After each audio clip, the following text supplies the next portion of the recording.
Assalamu alaikum, Sheikh. Alaikum assalam wa Sheikh, I have a question regarding the hadith about the pants below the ankles. So I personally follow the opinion of the strict opinion about like it's haram. But however, my parents they are against it, and they say that it's okay if it's not done out of arrogance. So I've tried to explain to them like it's I follow this view and you can follow your view, and we can live together. It's all fine. But they seem to like threaten me. Deep stuff, deep personal stuff. So what should one do in this situation? Well, we have a choice on the table. Either to follow the Sunnah, and it's not the strict opinion. This is the Sunnah of the Prophet, the way of the Prophet and his companions. May Allah be pleased with them. If you have these two options, either to follow the way of the Prophet ﷺ, to please Allah, while your parents would be angry, or reverse it, go against the Sunnah of the Prophet ﷺ, which is a major sin and angers Allah, in order to please your parents. And of course, it's a no-brainer.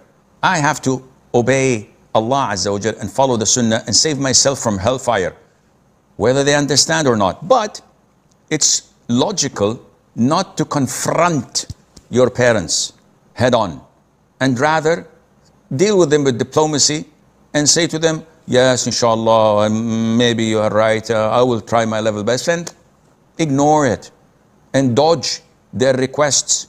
When you keep on trying to convince them, it's difficult, because you can lead a horse to the river and it would walk behind you for 2 miles willingly without any problem. Once you reach the river, if you try to force the horse to drink, even if you get 10 strong men, you won't succeed. The horse has to drink willingly. Likewise, your parents will never understand. They are ignorant. They have no knowledge in Islam. They don't know even know Arabic, never read the Qur'an fully, most likely never done any course in Islamic sciences or Aqidah or fiqh. Yet they come and say, it's a recommendation.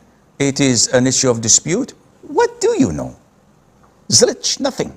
So try to be diplomatic and make dua that Allah expands their chests and hearts to understand the Sunnah and follow it, and Allah Azza wa Jal knows best. There is an hadith, but it is not authentic, and hence the scholars like Ibn Abd Barr and others say that this is only done by the ignorants who do not know the Sunnah.